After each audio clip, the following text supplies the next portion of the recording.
कि अम्मी अब्बू को ढूंढोगे कैसे? बजरंगबली मदद करेंगे ना?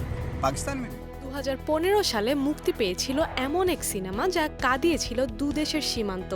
সিনেমার নাম বাজরাঙ্গি ভাইজান। বলিউডের মেগাস্টার সালমান খান যখন সেই বোবা মেয়েটিকে কোলে তুলে নিয়েছিলেন, তখন দর্শকদের চোখের কোণ ভিজে গিয়েছিল অজান্তেই। মানবতা, ভালোবাসা আর সীমান্ত পেরোনো এক হৃদয়স্পর্শী যাত্রার নাম ছিল বাজরাঙ্গি ভাইজান। এবার সেই হৃদয় ছোঁয়া গল্পের দ্বিতীয় অধ্যায় আসতে চলেছে। হ্যাঁ, আপনি ঠিকই শুনেছেন, নির্মাতা কবির খান নিজেই দিয়েছেন ইঙ্গিত, আসছে বাজরাঙ্গি ভাইজান 2। সম্প্রতি এক গণমাধ্যমকে দেওয়া এক সাক্ষাৎকারে কবির খান বলেন, আমি সবসময় আমার পরিচালিত সিনেমার সহকর্মীদের সাথে যোগাযোগ রাখি। সালমানের সঙ্গে আমার 3টা সিনেমা হয়েছে।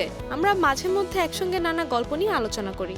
এর মধ্যে আছে বাজরাঙ্গি ভাইজান 2 এরও গল্প। কিন্তু শুধু ঘোষণার জন্য সিনেমা নয়, সঠিক গল্পটা পেলে তবেই হবে পরবর্তী অধ্যায়।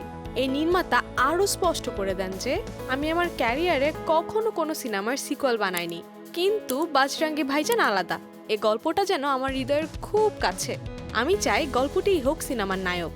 সালমান খান থাকবেন কি না তা সময়ই বলবে, তবে গল্প যদি ঠিকঠাক হয় বাজরাঙ্গি ভাইজান 2 আসবেই। সালমান খান থাকবেন কিনা সেটা এখন বড় প্রশ্ন নয়, বড় প্রশ্ন হলো গল্পটা কি আবারও সে মানবতার সুরে বাঁচবে। প্রথম কিস্তির শেষের দৃশ্য, যেখানে ভারত পাকিস্তানের সীমান্তে দাঁড়িয়েছিল বোবা শিশুটি আর দূর থেকে ছুটে আসছিল বাজরাঙ্গি ভাইজান, সেই দৃশ্য ভোলার নয়। নির্মাতার কথায় বোঝা যায় দ্বিতীয় কিস্তি যেন শুধু বিনোদনের জন্য নয়, বরং তা হবে প্রথম গল্পের উত্তরাধিকার বহন করার দায়িত্ব। কবির খান বলেন, বক্স অফিস নম্বর নয়, দর্শকদের হৃদয়ই আমাদের লক্ষ্য। বাজরাঙ্গি ভাইজানের আবেগ যদি সঠিকভাবে তুলে ধরতে না পারি, তাহলে দ্বিতীয় পর্বের কোনো মানেই হয় না। প্রসঙ্গত, প্রথম সিনেমাটি শুধু বাণিজ্যিকভাবে সফল নয়, এটি ভারত পাকিস্তানের রাজনৈতিক উত্তেজনার মাঝে এক অসামান্য মানবিক বার্তা পৌঁছে দিয়েছিল।